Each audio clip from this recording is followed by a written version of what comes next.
નમસ્કાર, હું છું હિના અને આપ જોઈ રહ્યા છો ઇન્ડિયા ન્યૂઝ ગુજરાતના મહત્વના સમાચારની શરૂઆત કરીએ ભરૂચથી। તો દૂધધારા ડેરીની ચૂંટણીને લઈને ભાજપમાં આંતરિક ગડબડ હવે ખુલ્લેઆમ જોવા મળી રહી છે। ભરૂચ પછી હવે નર્મદા જિલ્લામાં પણ ભાજપે કડક કાર્યવાહી કરી છે।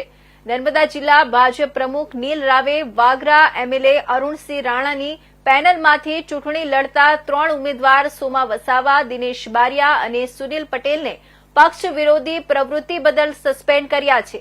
આ પહેલા ભરૂચ જિલ્લામાં પણ 6 બળવાખોર ઉમેદવારોને ભાજપે બરતરફ કર્યા હતા। આમ અરુણસિંહ રાણાની પેનલમાંથી ભાજપના મેન્ડેટ વિરુદ્ધ ઉભા રહેલા કુલ 9 ઉમેદવારોને પક્ષમાંથી બહારનો રસ્તો બતાવાયો છે।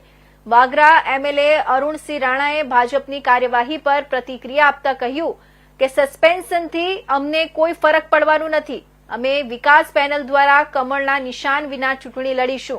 તેમણે સાથે જ પક્ષ પર નારાજગી વ્યક્ત કરતા જણાવ્યું કે અસંખ્ય સક્રિય કાર્યકરોને ટિકિટ આપવાને બદલે બહારના લોકોને ઉમેદવાર બનાવાયા છે। તેથી ભાજપના જ સક્રિય કાર્યકરોને પોતાના પેનલમાં ઉભા રાખવા પડ્યા।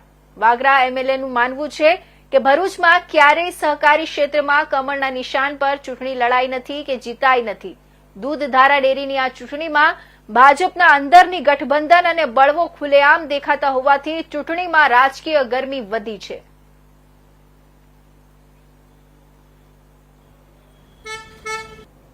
ભારતીય જનતા પાર્ટીની સંકલન જિલ્લાની ક્યારે મળી નથી અને સંકલન મળવા માટેનો કોઈ આદેશ પણ નથી।